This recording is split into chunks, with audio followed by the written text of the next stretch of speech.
afternoon, February 22nd, we discuss a litigation update, Merrill versus Milligan. My name is Evelyn Hildebrand, and I am an Associate Director of Practice Groups at the Federalist Society. As always, please note that all expressions of opinion are those of the expert on today's call. Today, we are fortunate to welcome our speaker this afternoon, Professor Michael Morley. Professor Morley is an assistant professor at Florida State University College of Law, where he teaches and writes in the areas of election law, constitutional law, remedies, and the federal courts. He is also a member of the American Law Institute. Before joining FSU, Professor Morley was the Clemenko Fellow and Lecturer in Law at Harvard. He clerked for a judge on the 11th Circuit, and he earned his JD from Yale. And Professor Morley will have to say the name of the judge because I apologize, I'm blanking on the name. So anyways, a great, delighted welcome to Professor Morley. For our audience, a few housekeeping notes. After our speaker gives opening remarks, we will turn to audience questions. If you have a question, please enter it into the Q&A feature at the bottom of your screen, and we will handle questions toward the end of the program, but you can enter those questions at any time. So again, the Q&A tab at the bottom of your screen. With that, thank you for being with us today. Professor Morley, the floor is yours. Thank you very much. Happy to be here. And it was Judge Gerald Bard Choflat of the U.S. Court of Appeals for the 11th Circuit. So today I'll be talking about the redistricting dispute that has arisen in Alabama, specifically with regard to the state's congressional districts. I'll begin by talking about the district court ruling in that case, and then go on to talk about the U.S. Supreme Court's stay, and then its decision to actually hear the case on the merits and potential implications for the future.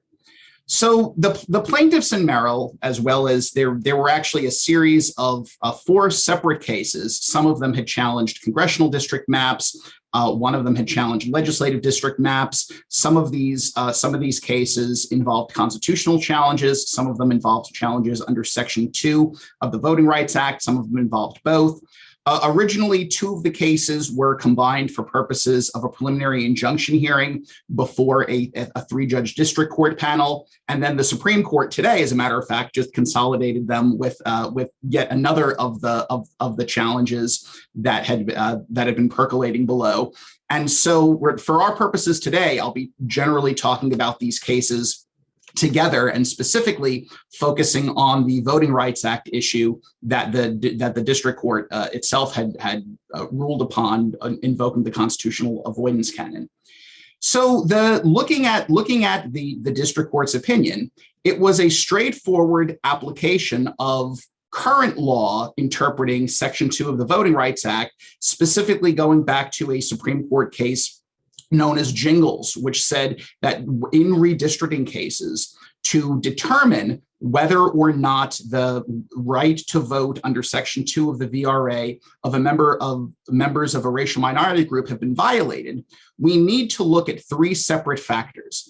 Section 2 of the VRA specifies that no persons can have less of an opportunity to elect the candidates of their choice based on race. And so most obviously, this prohibits the type of intentional racial discrimination that would independently violate the 14th and 15th Amendments to the Constitution.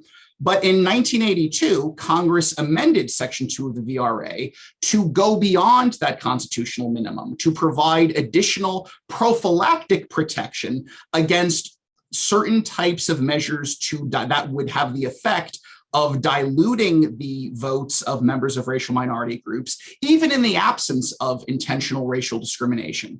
And in fact, in these cases, the constitutional claims had been based on intentional racial discrimination, but the Section 2 Voting Rights Act claim didn't rest on intentional discrimination. It was based on the notion that even in the absence of intentional discrimination, nevertheless, the way that congressional district lines were drawn impermissibly diluted and undermined the voting strength of members of racial minority groups, in particular members of the African American community in Alabama, and thereby violated Section 2 of the VRA.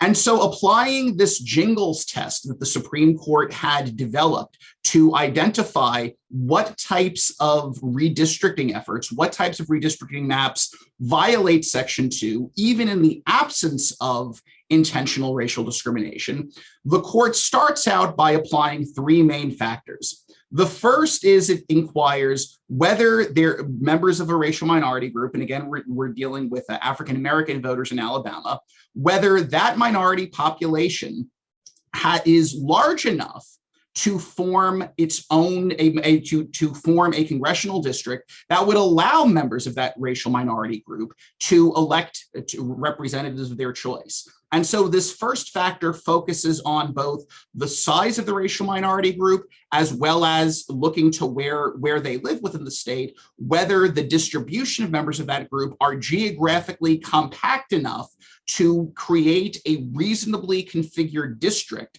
that would give members of that group essentially the opportunity to elect members of their choice. So basically the question is, can we create another district within the state such that it would be comprised of a majority of members of that group, and specifically looking at voting age population members of that racial minority group. And so in this case, in Alabama, there really wasn't a dispute about the size of the African-American population. The state's African-American population has grown to 27%. Currently, the state has only one majority minority congressional district. There's one congressional district that has a majority of a Black voting age population. And so the plaintiffs were arguing that a second congressional district should be created, which also has either an African-American voting age population, or one of the other remedies they had suggested is with a large enough African-American population that, combined with other ideologically aligned groups, either white voters who support the African-American backed candidate, other voters who support the African-American backed candidate, is sufficient to allow the African-American voters to select the candidates of their choice. And so the case essentially boiled down to is, should a second congressional district in which African-American voters are able to elect the representatives of their choice be created? So in terms of population, particularly with African-Americans comprising 27% of the population in Alabama, there was a strong argument that having only one congressional district, which was majority minority, was in fact undermining the African-American voting strength, that African-Americans to a certain extent were packed within that district, and then the remaining African-American population outside of that district were cracked among other districts, meaning district lines were drawn in order to separate the African-American population into several different districts, in which in each of those districts, they would comprise such a small minority that they would be unable to realistically elect the candidates of their choice. And in fact, in those other districts, historically, they've generally been unable to elect the candidates of their choice. So with the size of the state's African-American population not in dispute, in terms of the first jingles factor, the main debate tended to focus on, are the proposed second majority minority districts geographically compact enough? Are they sufficiently consistent with traditional redistricting criteria in order to give rise to a Voting Rights Act violation here, in order to give rise to a statutory obligation to create an additional majority minority district? Or instead, are African-American voters, given where they live, given their geographical dispersion, would a second district violate this compactness requirement, violate traditional redistricting principles, such that there is no obligation to create a second district under the Voting Rights Act? The plaintiffs' experts proposed numerous maps, presented numerous maps and evidence where they were able to create a second majority minority district. In various respects, these alternate proposed districts were more in accordance with certain traditional redistricting criteria Most notably, some of the maps kept more counties together than the map that the legislature had adopted. And so the plaintiffs' experts were able to show that there are in fact alternate maps which would have a second majority minority district, a second district with majority African American voting age population that would also be consistent with traditional redistricting criteria, and that in various respects would be at least as good as, or sometimes even better than, the state's own map in terms of its compliance with those, in terms of its compliance with those criteria. The second major element of a jingles claim is whether the minority group is politically cohesive, whether members of the minority group tend to exhibit what's referred to in the case law as racial bloc voting, that members of African American voters in Alabama generally tend to support the same candidates. And in fact, there really wasn't a serious dispute in this case as to the existence of racial bloc voting, as to whether or not African Americans in the state generally tended to support the same candidates. The third factor then is whether, due to racial bloc voting, the preferences of the majority voters, the preferences of white voters, systematically tend to override the preferences of racial minority voters, such that members of racial minority groups, or here in the African American community, don't actually have the same opportunity to elect representatives of their choice as white voters would have. And so again, the plaintiffs' experts presented evidence as to past statewide elections. They showed that the candidates generally supported by members of the African American community lost statewide elections to the candidates that were supported by the white community. Looking at congressional district level elections, aside from representatives elected from the state's majority minority district, in the other districts in the state, the African American backed candidates generally tended to lose to the candidates that were backed by members of the majority white community. There had, shortly before the district court's opinion, there had been a special election where an African American wound up winning a seat in the legislature. Because it was a special election, in particular because it was a low turnout election, the court did not place particular emphasis or particular weight on that example. But in fact, looking to the history, and in particular, there were 7 congressional elections and 6 statewide elections that the plaintiff's expert had looked to.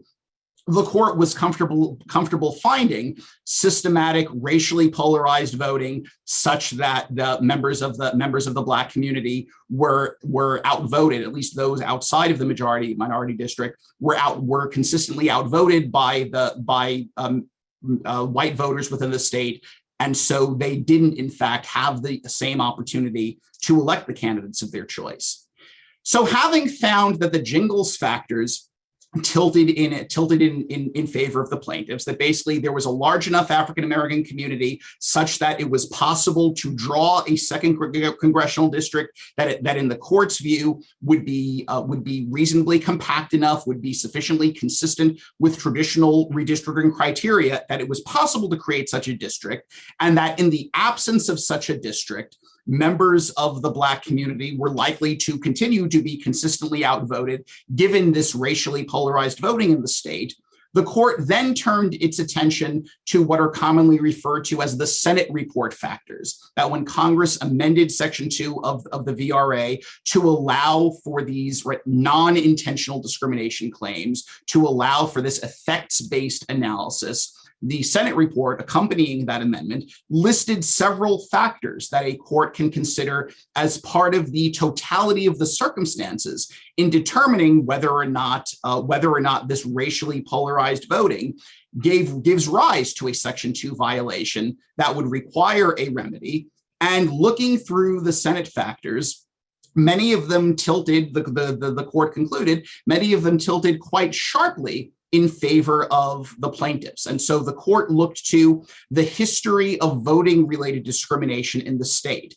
And so in this respect, it was able to reach back as far as the Reconstruction era to show a history of Reconstruction. Certainly in the debates surrounding the Alabama Constitution of 1901, there was express racist language used during the Constitutional Convention. An overt purpose of many of the provisions in the Alabama Constitution of 1901 had been adopted in order to have racial suppression, in order to make it more difficult for members of racial minority groups to vote.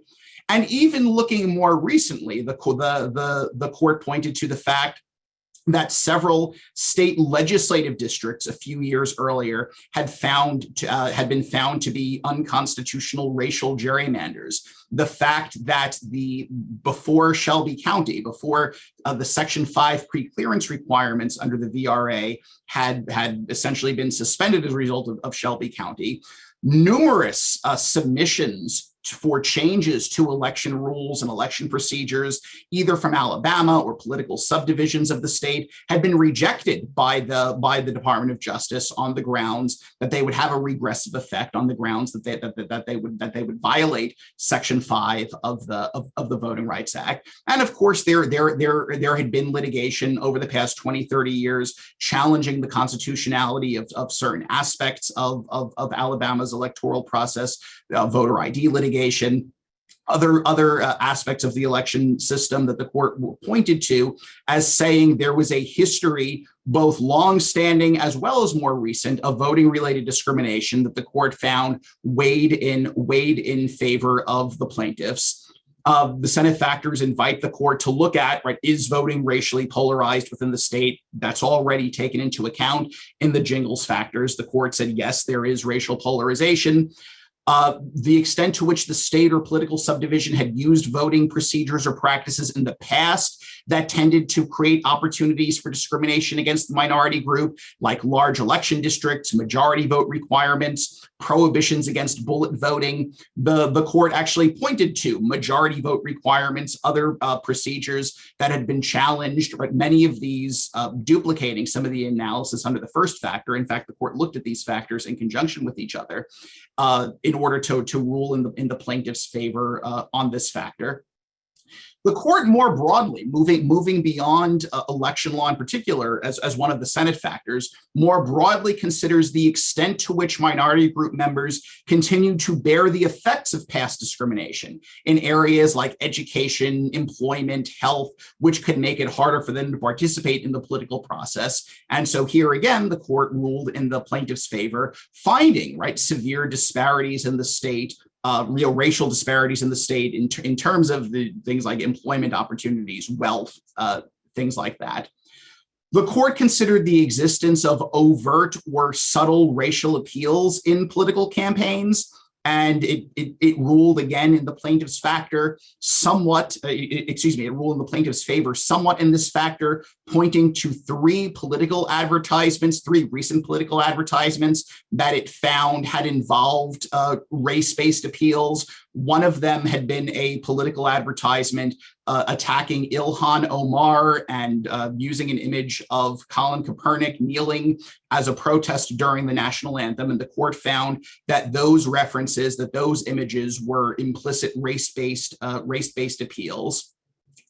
And then in addition to that list of factors, there are then other considerations the court is permitted to take into account of evidence demonstrating that elected officials are unresponsive to the particular needs of a minority of the minority group. The court didn't actually make any findings in either direction on that issue. It found that the record, particularly at the preliminary injunction stage, was sufficiently conflicted on that issue that it didn't make any findings on that.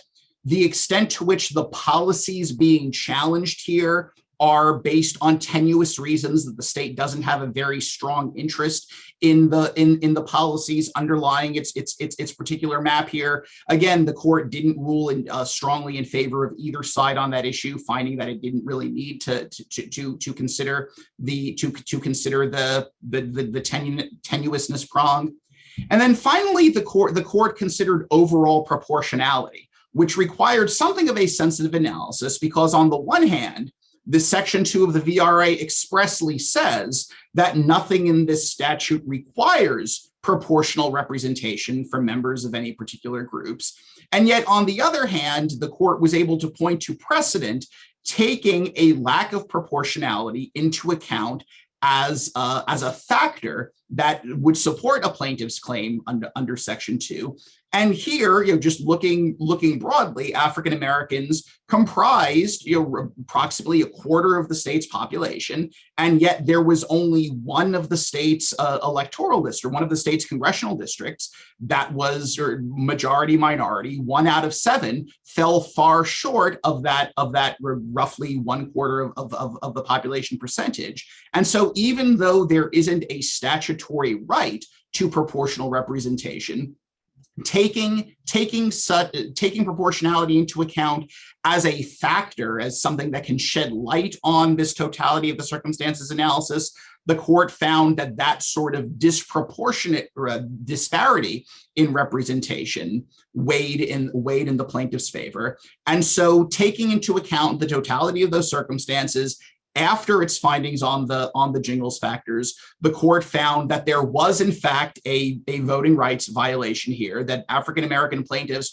were, in fact, entitled to have a second congressional district drawn that would allow them to elect the candidates of their choice. And so, rather than itself adopting a particular map or forcing the state to adopt a particular map, it effectively remanded to the legislature. It entered a preliminary injunction barring the state from conducting its primary elections pursuant to the map that it had adopted, and it invited the state to adopt a new map consistent with the court's order that either would have a second majority minority district, that would either have a second district comprised of a majority of African American voters, or that would have a substantial nucleus of African American voters, along with other voters who generally supported African American backed candidates, so-called crossover districts, such that between the African American core,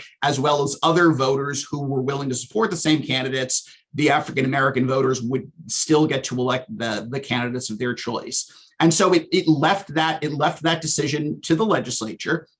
The legislature, or the Secretary of State as the defendant, as well as the intervenor defendants, who were the co-chairs of the legislature's Standing Committee on Redistricting, took an emergency appeal, sought an emergency stay up to the Supreme Court. One reason you might be asking why they went directly to the Supreme Court, because this was a 3-judge district court panel, there is direct appeal as of right to the U.S. Supreme Court. So these types of cases coming out of 3-judge panels are able to be directly appealed to the Supreme Court, skipping over the Intermediate Court of Appeals. And so it was the Supreme Court that was in the position in the first instance to determine whether or not to grant a stay.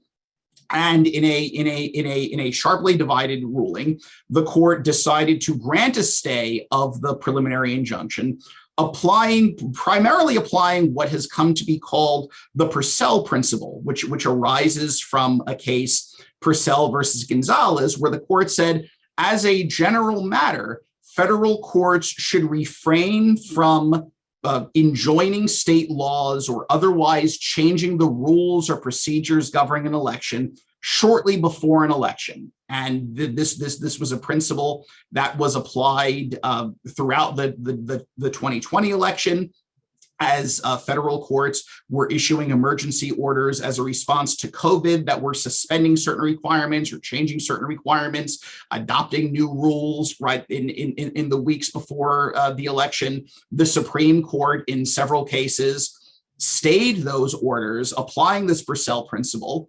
And the reasons for it, in part, are the notion that if you change the rules of an election shortly before an election, you create the possibility for confusion, you create the possibility for irregularities. It becomes hard to train election officials with all the new rules, with the new procedures. Voters themselves might be deterred from showing up to vote if the rules are changing in the last minute. They don't know what's going on. And so to a certain extent, the Purcell principle requires something of a sliding scale, where the more extensive the change, right, the bigger the rule change, the more complicated the rule change, the more administrative adjustments that would have to be made as a result of it, the more retraining that would have to be made as a result of it, the longer lead time you would need before an election, before a federal court can impose that. And so here, the three-judge district court panel was ordering new congressional districts. And so the plaintiffs argued, look, the general election for Congress is held in November 2022. Even the primary election itself is being held in May. There are months to go before the election. We're well outside of Purcell principle territory. The Supreme Court, however, pointed out the district court's ruling was issued on January 24th, 2022. The primary election was held on May 24th. Military ballots, overseas ballots have to go out at least 45 days beforehand. So in terms of ballots being distributed, now you're already talking about a month and a half earlier.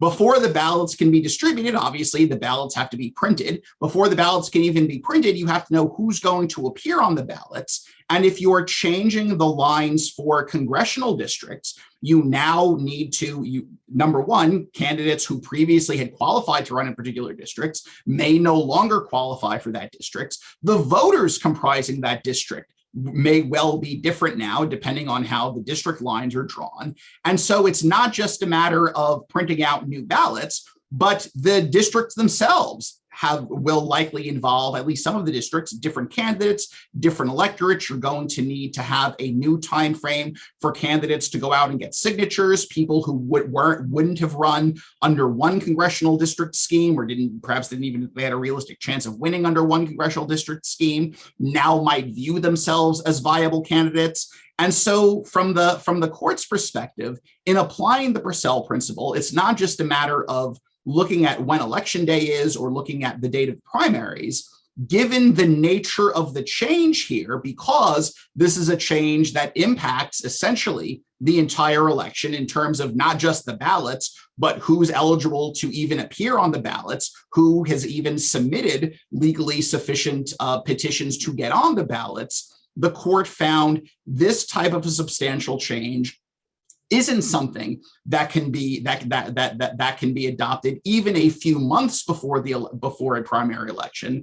And so the court found that under the Purcell principle, the district court's ruling, even though it was several months ahead of the primary, given everything that had to come before the primary, it's that lead time that's the main consideration for the Purcell principle. And the court found by the time the legislature adopted a new set of maps that either passed judicial muster or that the plaintiffs were willing to not object to, it ran the risk of interfering with this electoral process too much. It ran the risk of creating too many administrative problems, too much confusion, too much possibility for error, that the court stayed the order, thereby allowing the primary to continue under the maps that the legislature had adopted, and meaning that legislatively adopted map will stay in effect then until the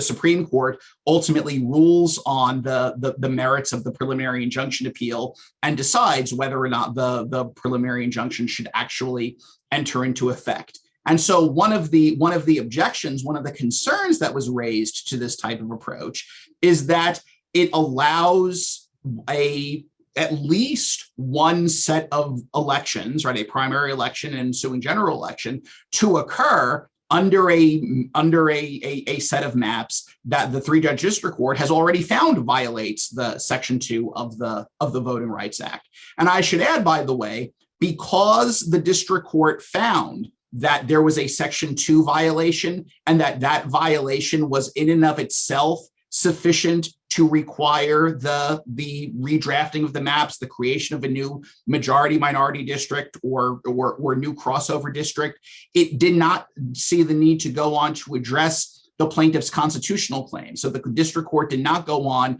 to address whether the maps arose from intentional racial discrimination, whether the maps violated the 14th and 15th Amendments, right? It simply applied the constitutional avoidance principle. It issued a 225-page opinion saying that these maps violated the Voting Rights Act, and so therefore there wasn't a need to address the underlying constitutional issue. And as a result, that issue is not before.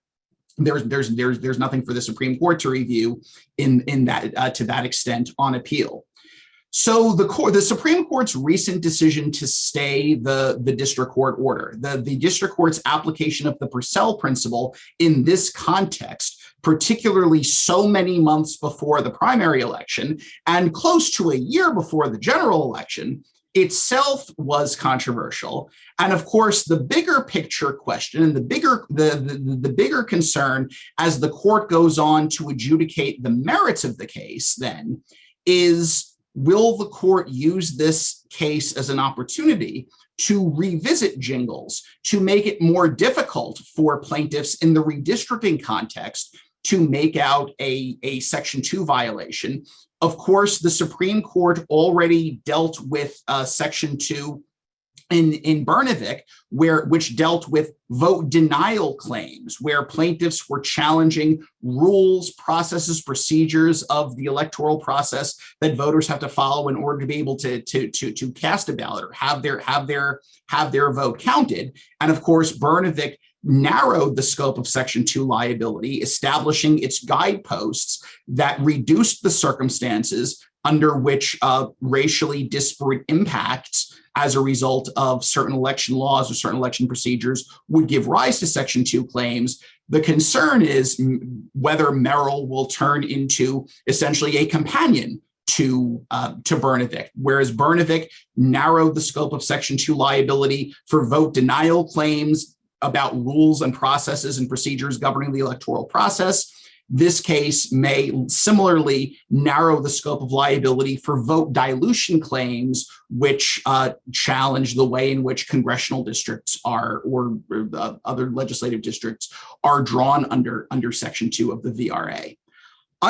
Even though this is a statutory issue, underlying this issue is the fundamental question of how will the court interpret the 14th Amendment? How will the court interpret the Equal Protection Clause? And going back to certainly the seminal case for the modern judicial world, or going back to Brown versus Board of Education, there are two fundamentally different ways of interpreting the Equal Protection Clause.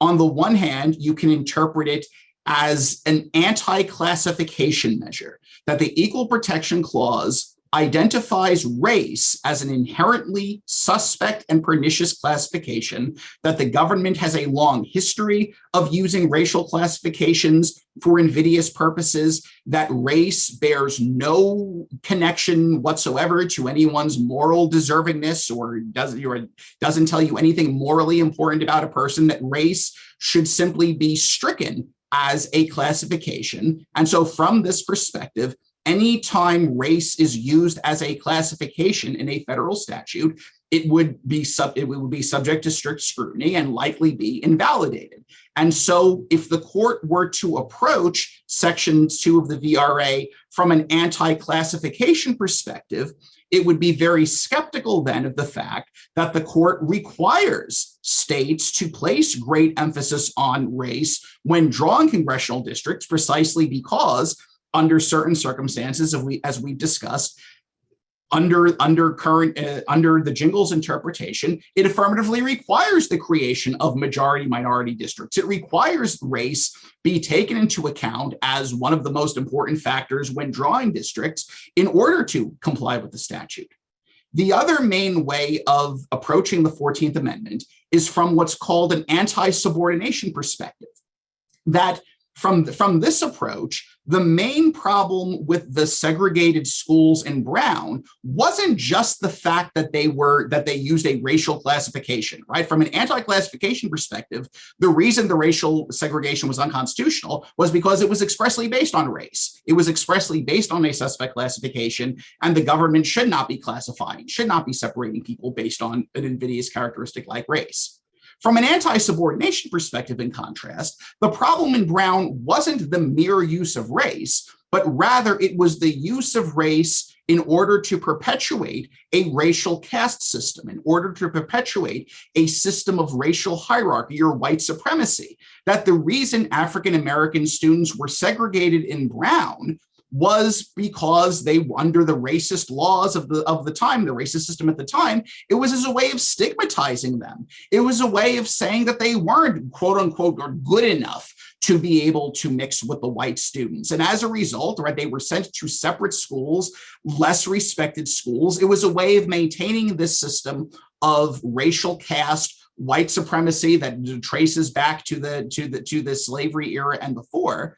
And so from an anti-subordination perspective, the question isn't, does a statute have racial classifications, but rather, does a statute maintain a system of racial hierarchy, of white supremacy? Does it seek to stigmatize members of minority communities? And so to the extent the court applies more of an anti-subordination perspective, it would be more comfortable with the Jingles type interpretation of Section 2. It would be more comfortable with a broader race-conscious effects test under Section 2, precisely because the purpose of that statute would be to combat white supremacy, would be to ensure that members of the racial minority community, right, don't find themselves either all packed into the same district or cracked among numerous districts so that they're unable to effectively influence the results of elections in any of those districts, but rather are able to be represented within the political process, are able to work through the political process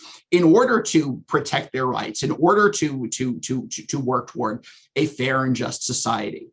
And so, especially because the Voting Rights Act stems from the enforcement clauses of the 14th and 15th Amendments, right? Section 5 of the 14th Amendment, Section 2 of the 15th Amendment, because this law is a measure that Congress passed to implement these constitutional restrictions, the way in which the court interprets those amendments, whether it adopts more of an anti-classification approach or more of an anti-subordination approach, is going to directly impact how the court is going to view Section 2 of the VRA and whether it will be comfortable with the broader Jingles type approach or would instead try to narrow it somewhat, arguably comparable along the lines of what it did in Bernavik.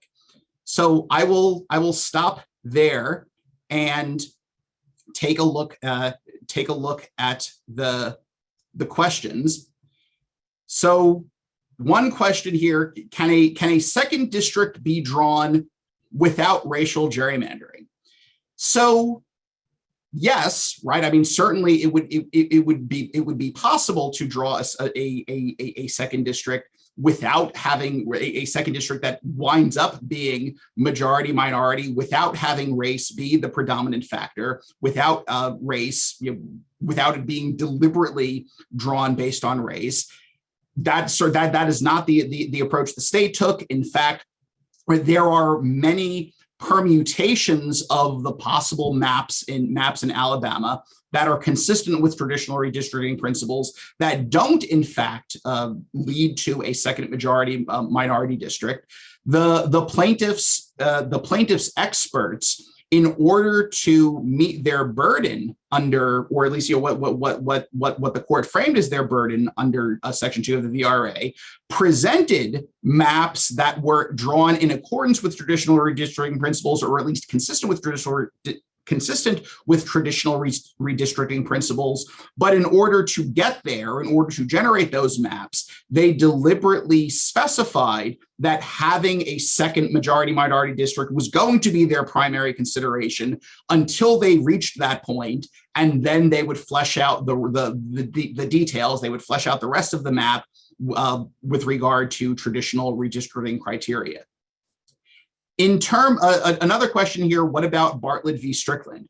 So the U.S. Supreme Court has held that in order to establish a Section 2 violation, you have to show that it's possible to have a second congressional district drawn where members of a particular racial minority group, African-American voters in this case, would be able to elect the candidates of their choice, that the district has to be reasonably compact, geographically compact, which is one of the main points of disagreement between the state and the plaintiffs here, whether this second district that would be created would in fact be sufficiently compact or not.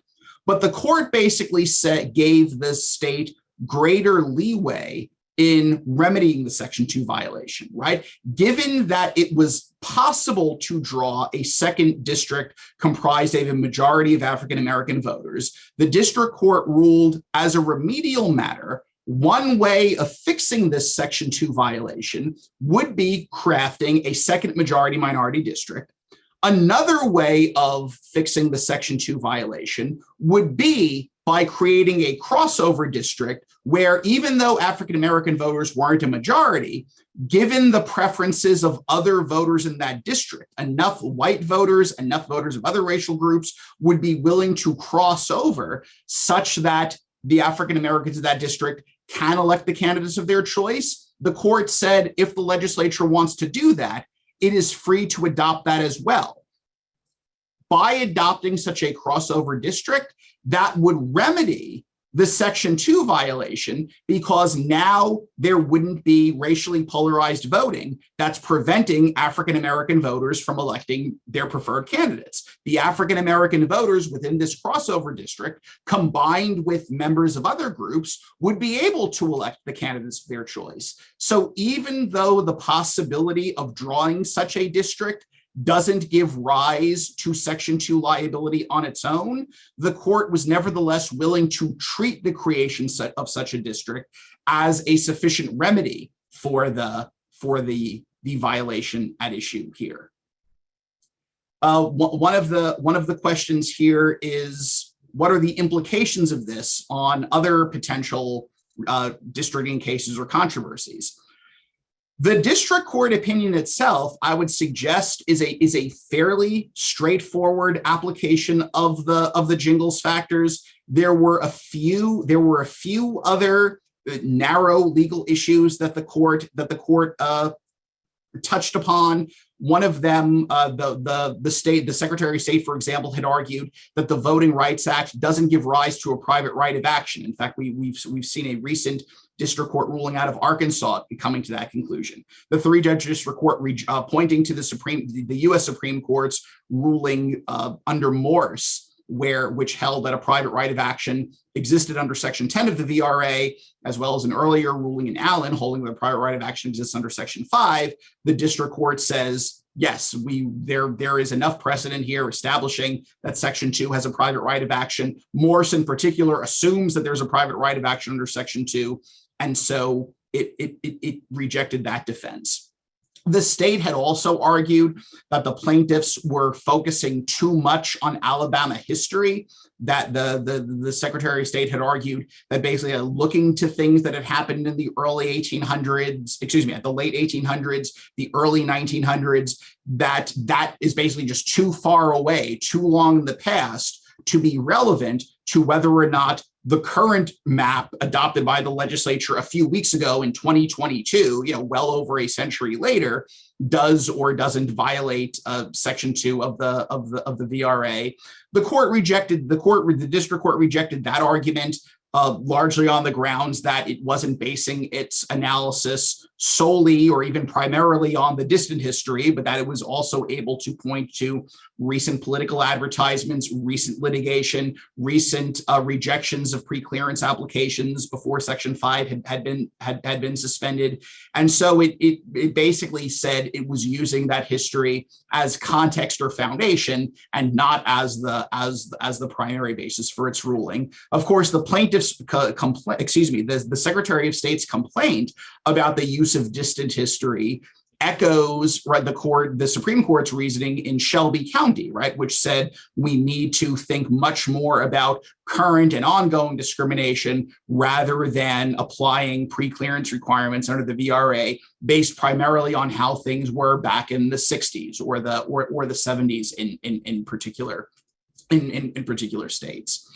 And the Secretary of State had also argued that the plaintiffs' own maps were themselves unconstitutional because they unconstitutionally prioritized race. And again, this argument points to that fundamental tension at the heart of the 14th Amendment, which in turn then lies at the heart of Section 2 of the VRA, between this anti-classification approach versus anti-subordination approach to equal protection. Right. On the one hand, we have a line of Supreme Court cases adopting a strong anti-classification perspective, saying race cannot be the overarching, the primary concern when drawing district lines. Right. This goes back to the Supreme Court's ruling in Shaw versus Reno. On the other hand, right, we have Section 2 of the VRA as construed and applied in Jingles, which takes more of an anti-subordination perspective, which says under certain circumstances, in order to prevent members of racial minority groups from having their votes diluted, we have to, in fact, take race into account as the primary concern when drawing congressional district lines. And so there's these two competing imperatives, these two competing principles, which in turn stem from different fundamental approaches to the Constitution. And right in this case, especially being a Section 2 case, the court said under Jingles, the plaintiffs and their proposed maps took race into account in crafting these potential majority-minority districts to the extent permitted by this line of authority interpreting Section 2 of the VRA.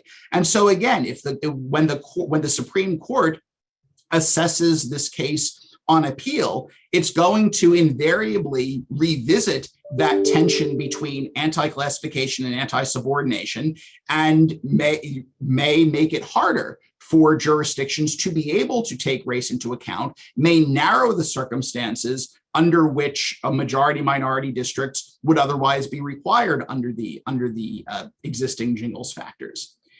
And then another issue that the state had raised was essentially raising a Purcell principle type argument, saying it was just too close to the primary for the court to enter a preliminary injunction. The three-judge district court had actually rejected that type of argument, saying that the state had notice at least since 2018, based on projections about the growth of the African American community in the state, the lessening percentage of the white community in the state, that a second majority-minority district would be required.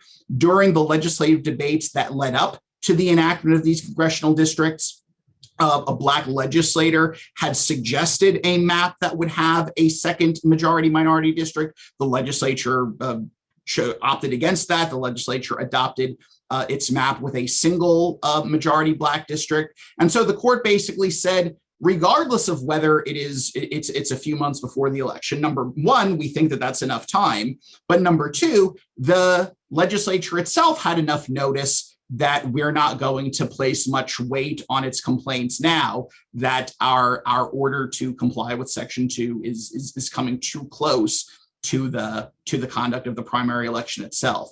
So all of those aspects of its ruling, particularly depending on what the U.S. Supreme Court winds up doing, can have potentially substantial implications for redistricting disputes in other jurisdictions. There's a question here about how to identify racially motivated election tactics, like how to determine whether or not certain types of advertisements or certain types of political messaging is or is not racially motivated.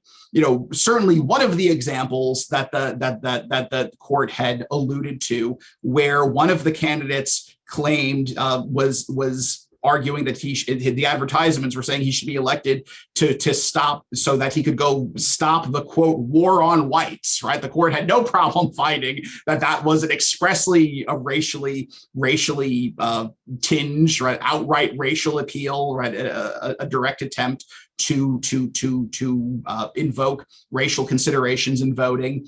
And so the court itself acknowledged, right, that this is a difficult issue. Certainly different judges are more or less capacious in what they're willing to recognize as a racially motivated appeal. Right here, certainly one or two of the ads that the court had looked at were well beyond. I think we're pretty clear and explicit in terms of the racial appeal.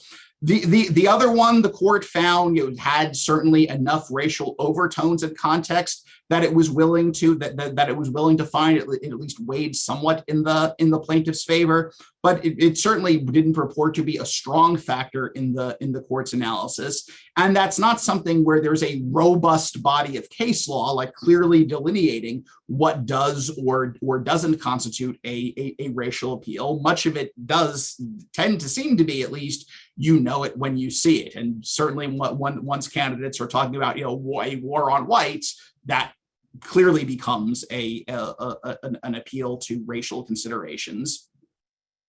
Could the court have ordered the existing 2020 districts to remain in effect for one more election? Would that violate Purcell?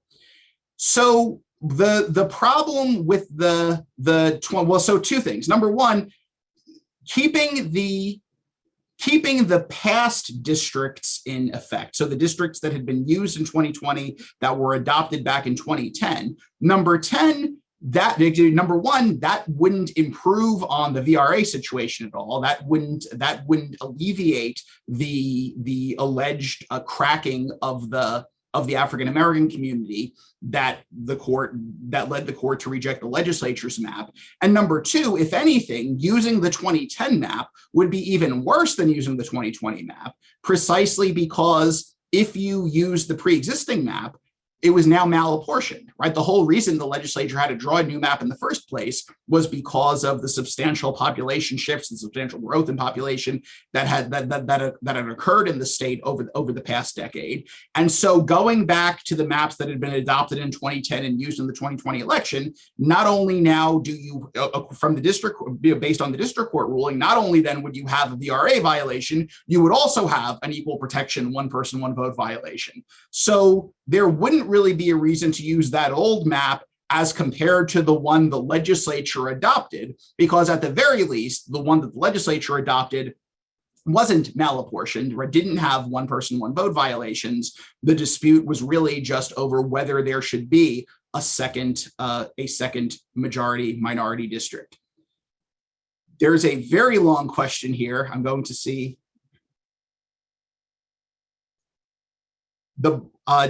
does the breadth of the question presented in the morning order free the state to make arguments that weren't presented in the stay application? I think that's a very tricky question, right? So basically, how broad will the case be before the Supreme Court? And I do think, right, the fact that we just got the order today from the Supreme Court framing how it's going to be approaching this case. I do think that it is at least possible the court could be setting itself up to deal with broader issues than just what was adjudicated in the context of the stay order. So I think that is it. So in the absence of more questions, thank you very much for listening.